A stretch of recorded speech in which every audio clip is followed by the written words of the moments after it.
نحمده ونستعينه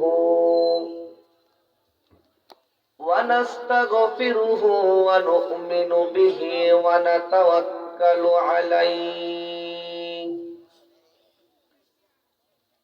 ونعوذ بالله من شرور أنفسنا ومن سيئات أعمالنا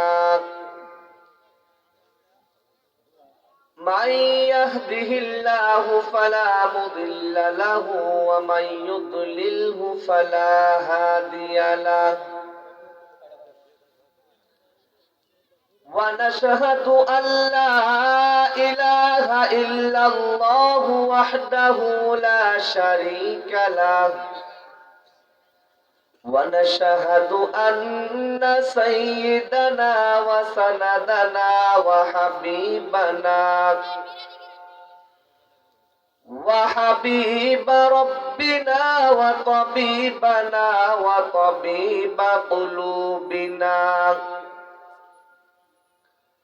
ومولانا محمدا عبده ورسوله أما بعد فأعوذ بالله من الشيطان الرجيم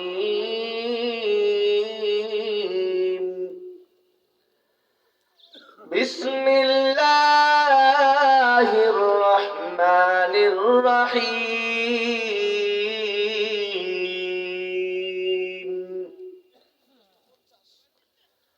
قل يا عبادي الذين أسرفوا على أنفسكم لا تقنطوا من رحمة الله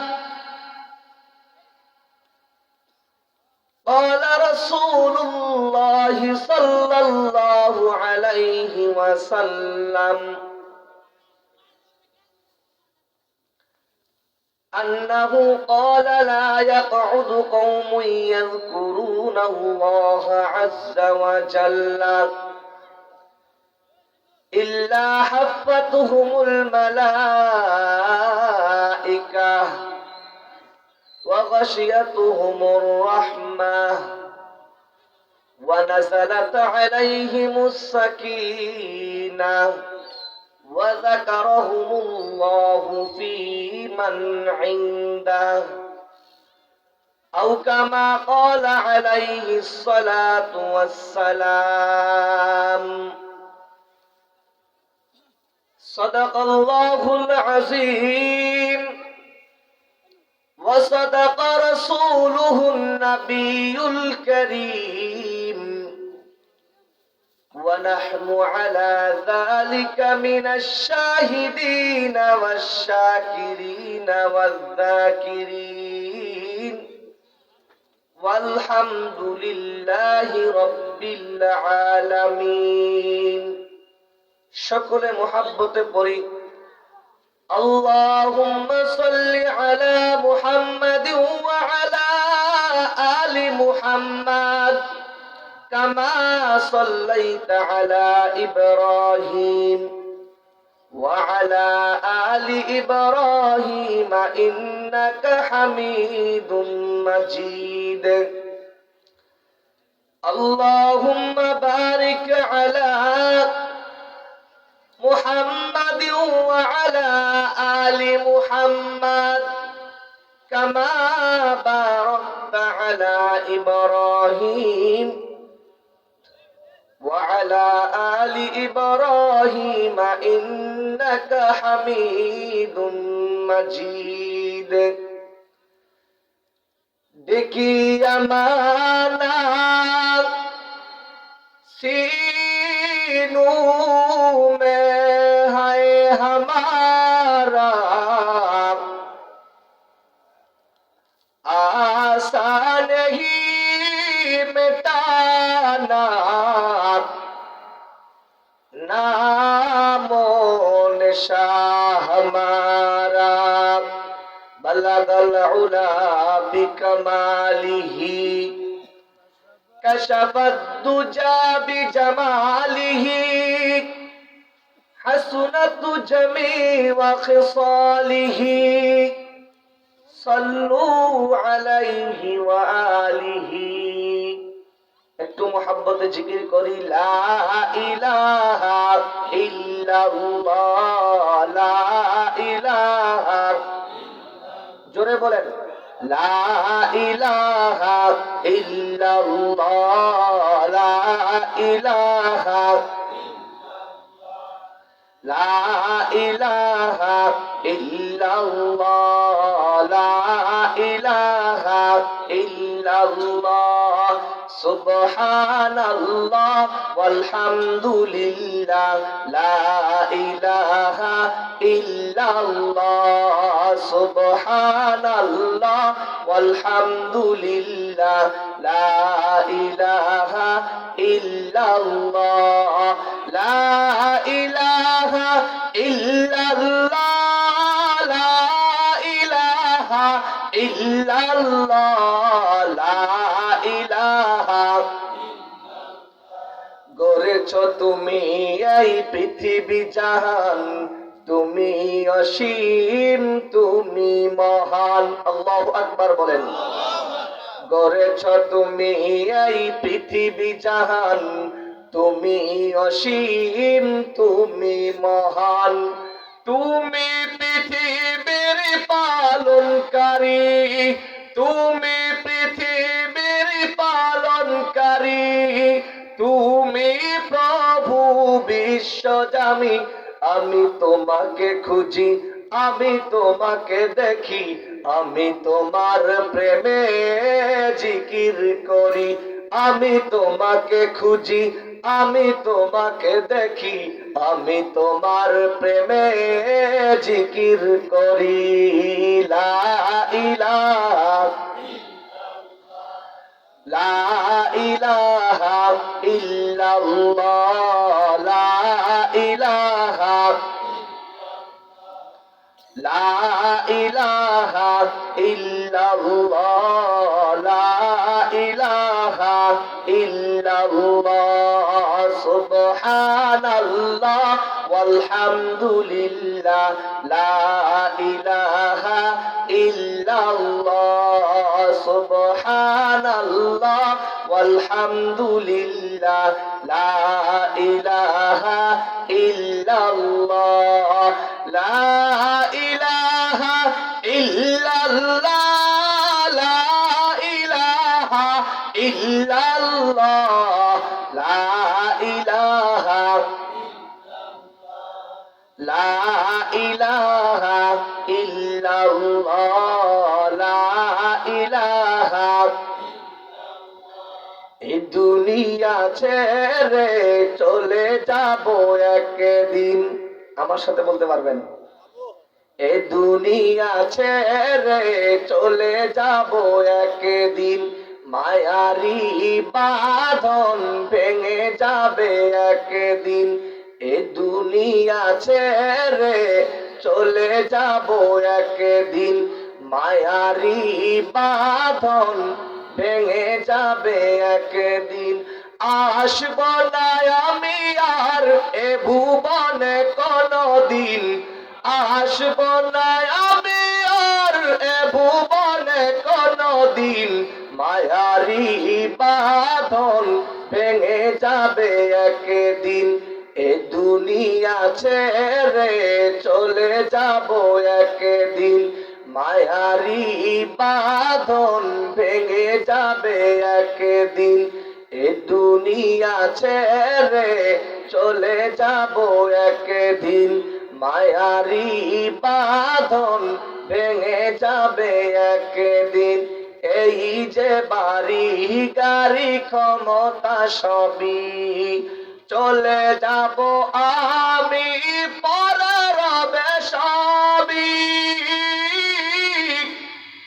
দুনিয়ার মায়া সব চলে যাবে একদিন দুনিয়ার মায়া সব চলে যাবে একদিন মায়ারি বাঁধন ভেঙে যাবে একদিন এ দুনিয়া ছেড়ে চলে যাব একদিন মায়ারি বাঁধন ভেঙে যাবে একদিন, অবশেষে পরপারে দিতে হবে পারি। আধার কবরে রব একাকী আমি, দুনিয়ার মায়া সব চলে যাবে একদিন, দুনিয়ার মায়া সব চলে যাবে একদিন, মায়ারি বাঁধন ভেঙে যাবে একদিন। এ দুনিয়া ছেড়ে চলে যাব একদিন, মায়ারি বাঁধন ভেঙে যাবে একদিন। আলহামদুলিল্লাহ, ব্রাহ্মণবাড়ি পশ্চিম মধ্যপাড়া বাইতুন নূর জামে মসজিদের উদ্যোগে সপ্তম বার্ষিক তাফসীরুল কুরআন মাহফিল, 3 দিন ব্যাপী মাহফিলের আজকে শেষ অধিবেশনের আমার পূর্বে আলোচনা করেছেন আমন্ত্রিত উলামায়ে কেরাম, উদীয়মান তরুণ বক্তা ওয়াইজিন হাফেজ মাওলানা মুফতি বাইজিদ হুসাইন দামাত বারাকাতুহুম, এবং আলোচনা করেছেন বিশিষ্ট ইসলামী চিন্তাবিদ হযরত মাওলানা কুদরতুল্লাহ বাহারি সাহেব দামাত বারাকাতুহুম, এবং এলাকার স্থানীয় উলামায়ে কেরামগণ আপনাদের সামনে তাকরীর পেশ করেছেন। আল্লাহ তাআলার দরবারে তাদের জন্য দোয়া এবং আজকের মাহফিলের সভাপতি মাওলানা মোহাম্মদ রফিকুল ইসলাম সাহেব এবং প্রধান অতিথি জনাব আসাদুল ইসলাম আজাদ সাহেব,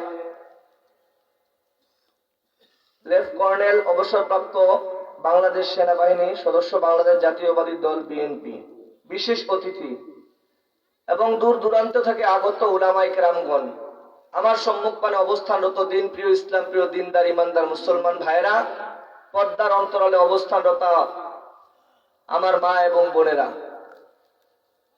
আল্লাহ তাআলার দরবারে লাখো কোটি শুকর ও সুজুদ আদায় করছি যে মহান রব্বে কারীম আমাকে সুদূর পঞ্চগড় থেকে আপনাদের সামনে কোরআনের কথাগুলো বলার জন্য আল্লাহ তাআলা এই মজমার মধ্যে আসার বসার, অতঃপর আপনাদের সামনে কোরআন এবং হাদিসের আলোকে কিছু কথা বলার তৌফিক দান করেছেন এবং আপনাদেরকে শোনার তৌফিক দান করেছেন। আমরা আল্লাহ তাআলার দরবারে এই নিয়ামতের শুকর গুজার করছি যে মহান রব্বে কারীম এলাকার অসংখ্য মানুষের ভিতর থেকে আপনাকে আমাকে ছাঁটাই করে বাছাই করে কবুল করে মহব্বত করে ভালোবেসে আল্লাহ রাব্বুল আলামিন এই জান্নাতের বাগানে আসার পরে বসে কোরআন ও হাদিসের কথা শ্রবণ করার তৌফিক দান করছেন। সকলে এই নিয়ামতের শুকর আদায় করছি, জবান খুলে মহব্বতে বলি আলহামদুলিল্লাহ। আরো জোরে বলেন আলহামদুলিল্লাহ। অসংখ্য অগণিত দরুদ ও সালাম মানবতার মুক্তির দূত সাইয়্যিদুল মুরসালিন খাতামুন নবিয়্যিন শাফিউল মুজরামিন রাহমাতাল লিল আলামিন, প্রিয় নবী, প্যারা নবী, হাবিবে কিবরিয়া, ইমামুল আম্বিয়া, ইমামুল মুরসালিন, সাইয়্যিদুল মুরসালিন, সরকারে দু আলম পয়গম্বর আরবীর উপর দরুদ ও সালাম আদায় করছি। সকলেই অন্তরে অন্তরস্থল থেকে রাসূলের প্রেম ভালোবাসায় হৃদয়ের সবটুকু ভালোবাসা উজাড় করে দিয়ে আল্লাহর হাবিবের উপর দরুদ ও সালাম পাঠ করছি। সকলে বলি সাল্লাল্লাহু আলাইহি ওয়াসাল্লাম। সম্মানিত প্রিয় হাজিরিন, আল্লাহ তাআলা এই মুহূর্তে আমাদেরকে যে নিয়ামত দান করেছেন, এই নিয়ামত হলো আল্লাহ রাব্বুল আলামিন এই এলাকার মধ্যে একটি তাফসীরুল কুরআন মাহফিলের ব্যবস্থা করেছেন।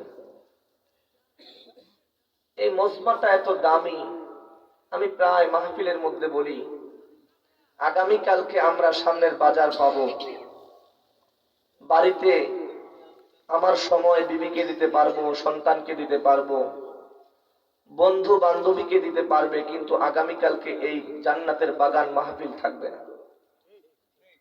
সম্মানিত প্রিয় হাজিরিন, আমি যেহেতু অনেক দূর থেকে আপনাদের মাঝে এসেছি, আমি আপনাদের সামনে কিছু কথা অবশ্যই বলবো যদি আপনারা ধৈর্যের পরিচয় দিয়ে বসেন।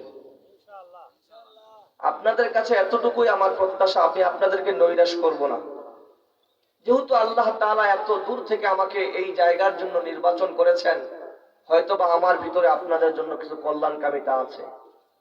কথা বলেন ঠিক কিনা? সম্মানিত প্রিয় হাজিরিন, এলাকার অনেক মানুষ, কিন্তু এই মজমা তাদের কপালের মধ্যে আল্লাহ তাআলা রাখে নাই। এই মজমা তো তাদের জন্য যে সমস্ত বান্দার কল্যাণকামিতা আল্লাহ তাআলা চায়। এই মজমা তো তাদের জন্য বরকত এবং তাদের জন্য জান্নাতের বাগান হিসাবে আল্লাহ তাআলা কবুল করেছেন, যাদেরকে আল্লাহ তাআলা হেদায়েতের দৃষ্টিতে তাকায়। এখানে অসংখ্য মানুষ ঘোরাফেরা করতেছে, আমি দেখছি বাইরে অনেকেই ঘোরাফেরা করতেছে, কিন্তু আল্লাহ তাআলা যে ওই সমস্ত বান্দার কপালের মধ্যে এই মাহফিলের বরকত লেখে নাই। যদি লিখতো তাহলে এই বরকতটা হাতছাড়া করতো না। এই মজমার গুরুত্ব সম্পর্কে যদি তারা জানতো তাহলে এই মজমা থেকে তারা বিমুখ হইতো না।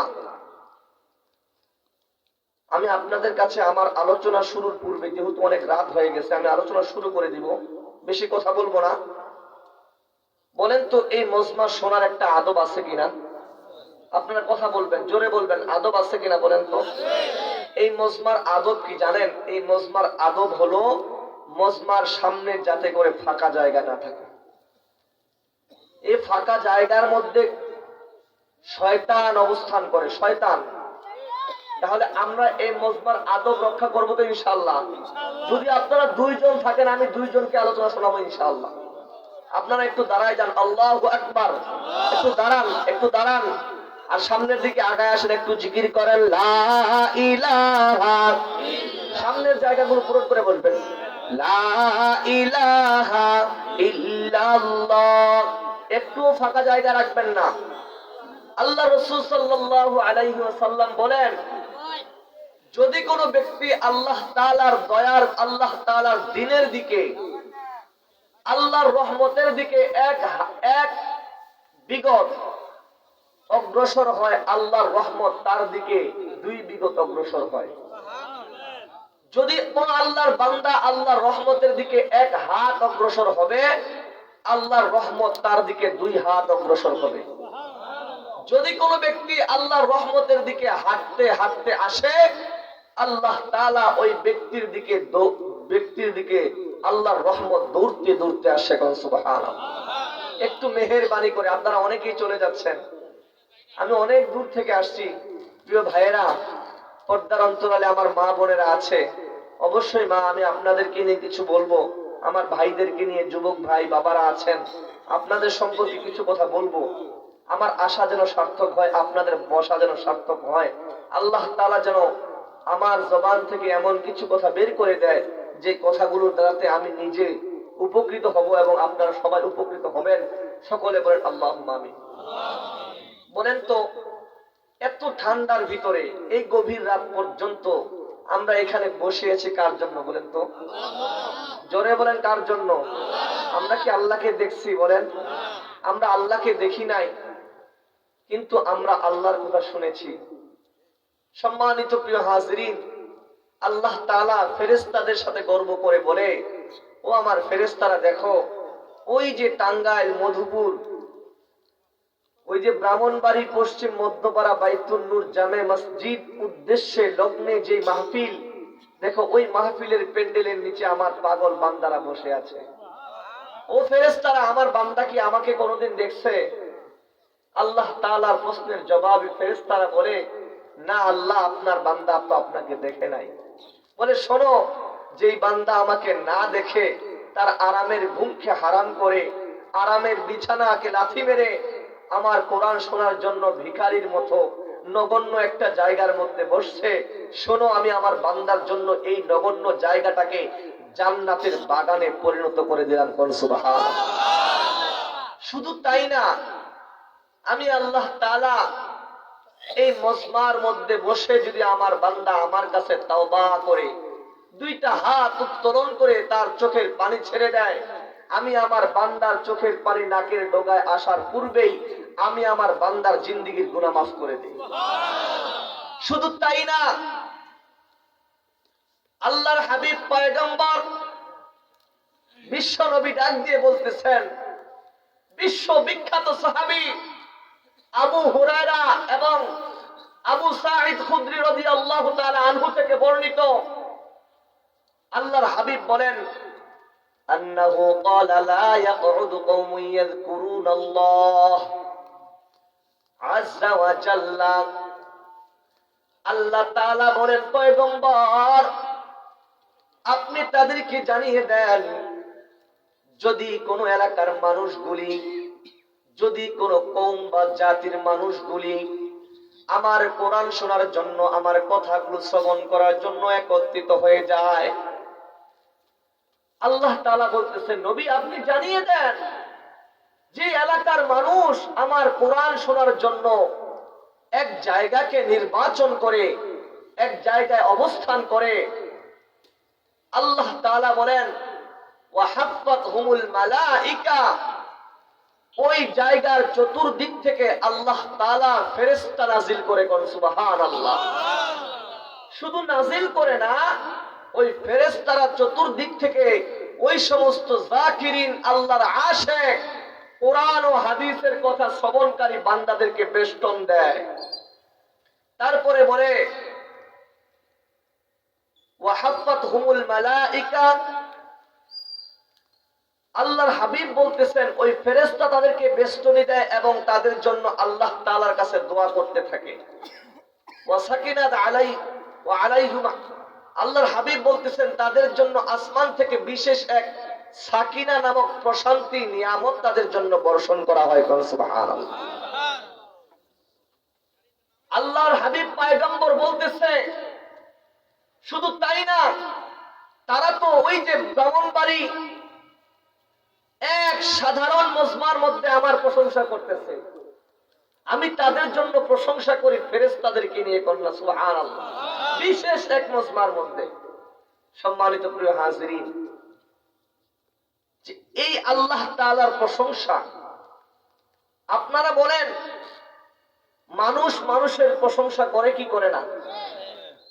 বলেন তো, দুনিয়ার মানুষ যদি মানুষের প্রশংসা করে, ধরেন আজকের মাহফিলের প্রধান অতিথি যিনি আমাদের, আমরা ওই প্রধান অতিথি কি করলাম? প্রশংসা করলাম। বলেন কার?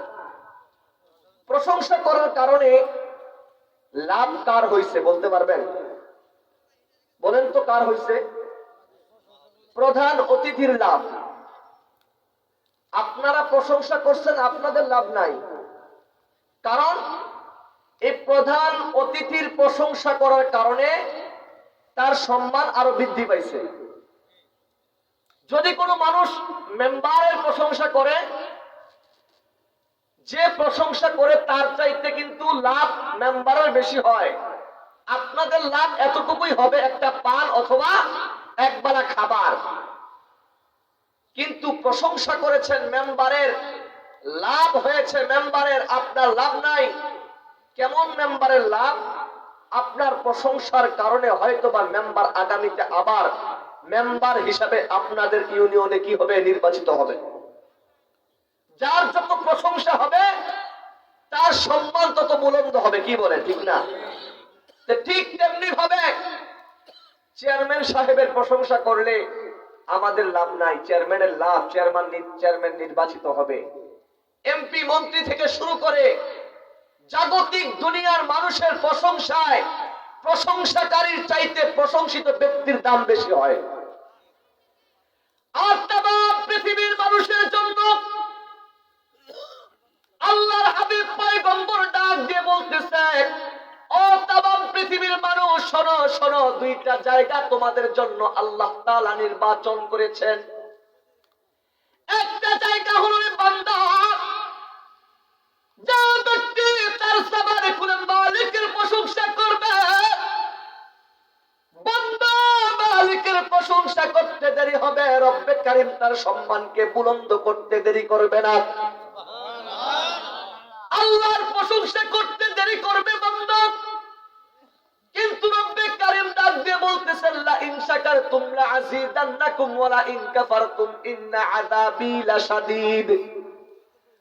ও আমার নবী, ও পয়গম্বর, আপনি জানিয়ে দেন যে সমস্ত মানুষ আমার প্রশংসা করবে, আমার নিয়ামতের শুকর করবে, নিয়ামতের কদর করবে, আমি আল্লাহ তাআলা তাদের এই শুকর কদরের কারণে, প্রশংসার কারণে আমি আল্লাহ তাআলা তাদের নিয়ামতগুলি আরো বৃদ্ধি করে দিব, নিয়ামতগুলিকে বাড়িয়ে দেব। প্রিয় ভাইরা, সুদূর পঞ্চগড় থেকে রব্বে কারীম আপনাদের সামনে আমাকে এই মজমার মধ্যে যেহেতু নিয়ে এসেছেন, আপনাদের কাছে ছোট ভাই হিসাবে, আপনাদের ছেলে হিসাবে, পর্দার অন্তরালের মা, একটু মনোযোগ দিবেন। রব্বে কারীম ডাক দেয়, পয়গম্বর আপনি দুনিয়ার মানুষদেরকে জানিয়ে দেন, দুনিয়ার মানুষ যদি মেম্বারের প্রশংসা করে মেম্বার লাভবান হয়, প্রশংসা করেছেন মেম্বারের লাভ আপনার হয় নাই, লাভ আপনার হয় নাই, লাভ যদি হতে হয় তাহলে মেম্বার সাহেব লাভবান হয়েছে, কারণ আগামীতে নির্বাচিত হবে আপনার প্রশংসার কারণে। আপনি যত প্রশংসা করবেন মেম্বার সাহেব তত প্রসিদ্ধ হবে। কথা বলেন ঠিক কিনা? আর রব্বে কারীম ডাক দিয়ে বলতেছে, পয়গম্বর আপনি তাদেরকে জানিয়ে দেন, বান্দা যদি আমার প্রশংসা করে, আমার প্রশংসা করে, বান্দা যদি দুনিয়ার নর্দমা জায়গা থেকে আমার প্রশংসা করে, আমি আল্লাহ তাআলা ওই বান্দার জন্য বিশেষ এক মজমা ফেরেশতাদেরকে নিয়ে এমন জায়গা থেকে বান্দার প্রশংসা করি, বান্দার জন্য আমি আল্লাহ প্রশংসা করি যেটা আমার বান্দা বুঝতে পারে না, কিন্তু আপনি তাদেরকে জানিয়ে দেন তাদের জন্য আল্লাহ তাআলা বিশেষ ফেরেশতার মহলে প্রশংসা করতে থাকে। কোন সুবহানাল্লাহ। প্রিয় ভাইরা, এক নম্বর রব্বে কারীমের প্রশংসা করলেন, আল্লাহ তাআলা আপনার আমার আমলনামার মধ্যে সওয়াব তো লিখে দিবে। সওয়াব লেখার পাশাপাশি রব্বে কারীম বিশেষ মজমার মধ্যে আপনার আমার প্রশংসা করবে, আল্লাহ তাআলা আপনার আমার নিয়ামতগুলিকে বাড়িয়ে দিবে। দুই নাম্বার হলো আল্লাহ তাআলা বলে, পয়গম্বর আপনি জানিয়ে দেন, যখন কোন দুনিয়ার মানুষ আপনার উপর দরুদ পাঠ করবে, আপনার প্রশংসা করবে, আমি আল্লাহ তাআলা আপনার উপর প্রশংসা করার কারণে, আপনার উপর দরুদ পাঠ করার কারণে যেই ব্যক্তি পাঠ করলো ওই ব্যক্তির আমলনামার মধ্যে সওয়াব দ্বারা লিপিবদ্ধ করে দেই। কোন সুবহানাল্লাহ। প্রশংসা যদি নবীর করি, নবীর লাভ। বলেন, আমরা যদি নবীর উপর দরুদ পাঠ করি, লাভ কি নবীর না কার লাভ? বলেন, আমাদের লাভ। কার লাভ? বলেন, আমরা প্রশংসা করেছি আল্লাহর। কার? বলেন, জোরে বলেন। কার প্রশংসা করেছেন?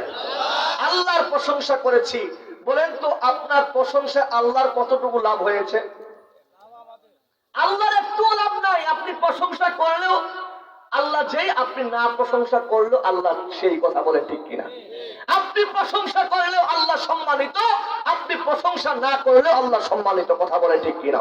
কিন্তু রব্বে কারীম বলে, ও নবী আপনি জানিয়ে দেন, যদি তারা সম্মানিত হতে চায় তাহলে আমার যেন শুকর আদায় করে। তারা যদি আমার শুকর আদায় করে, আমি আল্লাহ তাআলা তাদের নিয়ামতগুলোকে বাড়িয়ে দিই। প্রিয় ভাইয়েরা, আপনাদের কাছে আমি আরেকটা প্রশ্ন রাখবো। আল্লাহ তাআলা দুনিয়ার সমাজের মধ্যে মানুষকে কাউকে উঁচু, কাউকে নিচু, মানে কাউকে অর্থের দিক থেকে উপরে, কাউকে অর্থের দিক থেকে নিচে। কথা বলেন ঠিক কিনা? কাউকে ধনী, কাউকে গরিব আল্লাহ তাআলা বানাইছেন। কাউকে সুন্দর, কাউকে কালো, কাউকে লম্বা, কাউকে খাটো, কাউকে মোটা, কাউকে চিকন আল্লাহ তাআলা দুনিয়ার মধ্যে সৃষ্টি করেছেন। কিন্তু আল্লাহ তাআলার কাছে সবাই সমান। কথা বলেন ঠিক কিনা? কিন্তু আল্লাহ তাআলা আমাদেরকে এভাবে সৃষ্টি করেছেন কেন? আল্লাহ তাআলা আমাদেরকে এই দুনিয়ার নিজাম মোতাবেক এই পরিস্থিতি আমাদেরকে দিয়েছেন কেন? এর মধ্যেও কল্যাণকামিতা আছে কি নাই? আল্লাহ তাআলা বান্দাকে যেই হালতে রাখে ওই হালতের মধ্যে কল্যাণ আছে কি নাই? বলে, কথা বলে ঠিক কিনা? কল্যাণকামিতা রয়েছে। আমি আপনাদের সামনে আমার আলোচনা যাওয়ার পূর্বে আপনাদের ছোট্ট একটা মিসাল দিতে চাচ্ছি, একটু মনোযোগ দিবেন। এক বাদশাহ প্রতিদিন প্রতিদিন শিকারে বের হয়। কোথায় বলেন? কোথায়? শিকারে বের হয়। শিকারে বের হওয়ার পূর্বে ওই বাদশাহ প্রতিদিন তিনি যেই তীর এবং ধনুকগুলো নিয়ে যায়, ওই তীরের মাথাগুলো মাথায় দা দিয়ে ওই তীরের মাথাগুলো চোখা করে। কি করে বলেন? প্রতিদিনের মতো আজকেও বাদশাহ তার সেনাপতিকে ডাকলেন। সেনাপতিকে ডেকে বলতেছে, সেনাপতি, প্রতিদিনের মতো আজকেও আমাদেরকে শিকারে বের হতে হবে, কিন্তু যাও তুমি আমার কি নিয়ে আসো, ওই তীর এবং ধনুকগুলো আমার সামনে নিয়ে আসো। নিয়ে আসা হলো।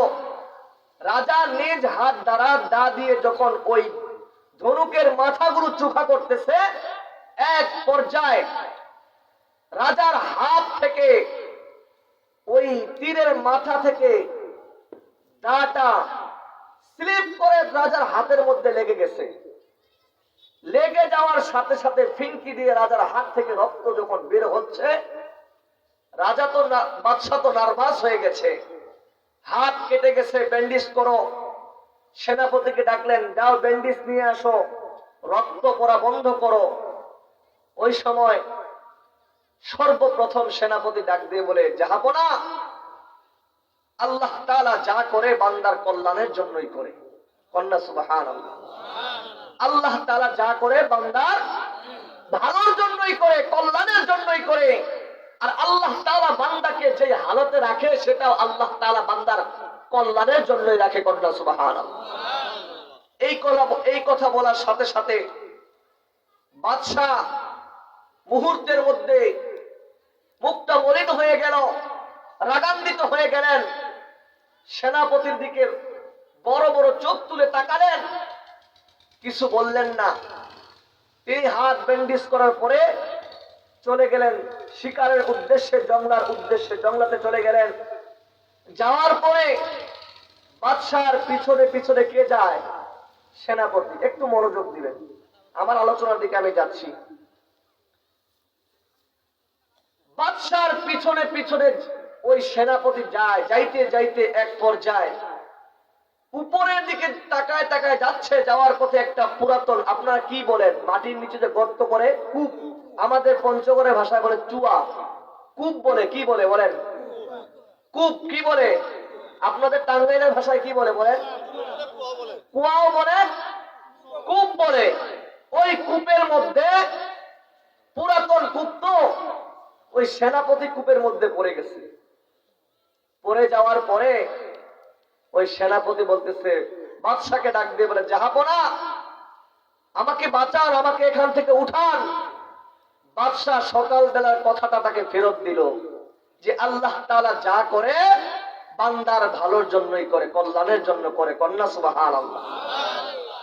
এই কথা বলার পরে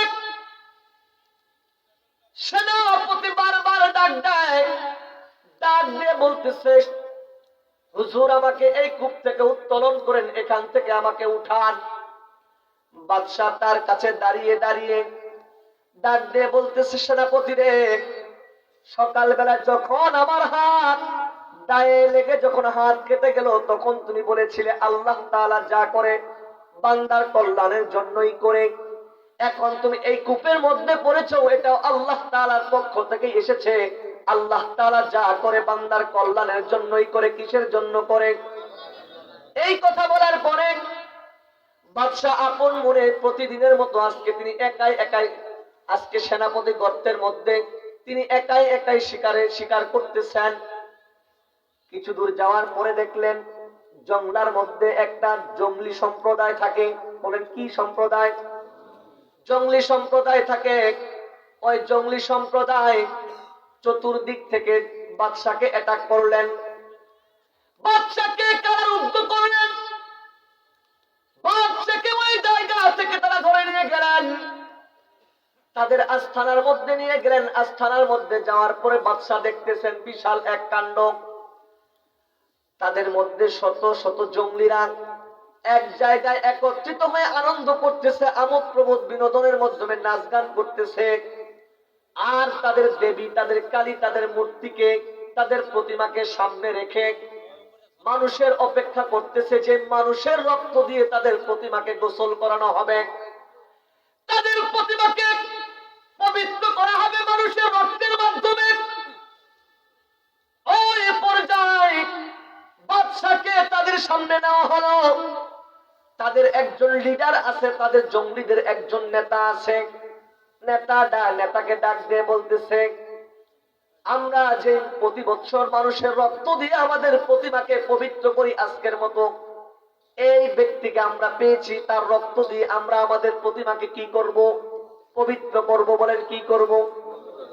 পবিত্র করব। কিন্তু পূর্ব শর্ত হলো আমরা যে মানুষকে দিয়ে আমাদের প্রতিমাকে পবিত্র করি, ওই মানুষটা হতে হবে নিখুঁত, নির্ভেজাল।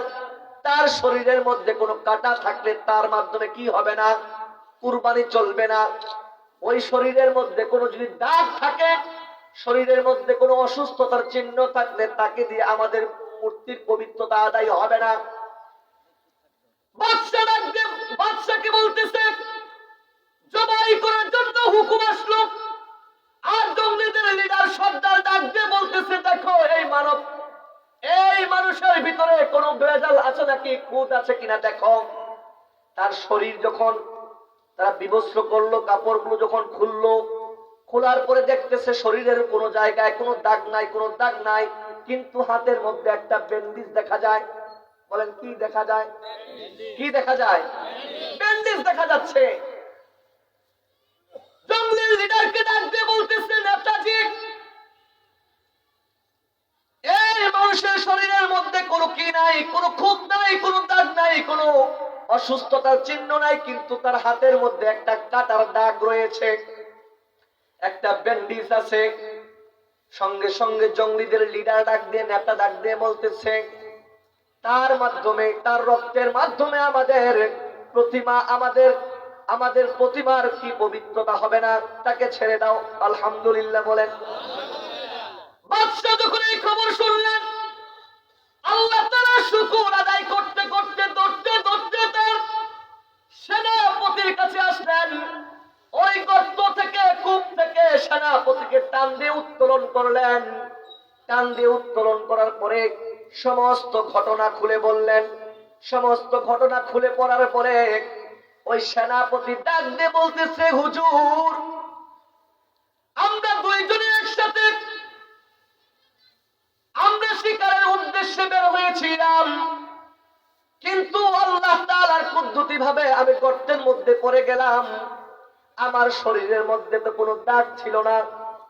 আপনার হাত যখন সকালবেলা কেটে গেছে, আমি এক বাক্যে বলেছিলাম, আল্লাহ তাআলা যা করে বান্দার কল্যাণের জন্য করে, বান্দার ভালোর জন্যই করে। কথা বলেন ঠিক কিনা? কিন্তু হুজুর, এই গর্তের মধ্যে থেকে যদি আপনি আমাকে উত্তোলন ওই সময় করতেন, আমাকে দুইজনকে ধরে নিয়ে যাইতো। কথা বলেন না কেন? দুইজনকে ধরে নিয়ে যাওয়ার পরে আমাদের দুইজনকে যখন বিবস্ত্র করতো, আমার শরীর চেক করতো, দেখতো আপনার শরীরের মধ্যে দাগ থাকার কারণে আপনাকে তারা মুক্ত করে দিত। আর আমার শরীরের মধ্যে দাগ না থাকার কারণে, কোনো চিহ্ন, অসুস্থতার চিহ্ন না থাকার কারণে আমাকে তারা কতল করে, হত্যা করে, আমাকে জবাই করে আমার রক্ত দিয়ে তাদের প্রতিমাকে পবিত্র করত। কথা বলেন ঠিক কিনা? এই জন্যই বলতে চাই, টাঙ্গাইলের মুসলমান,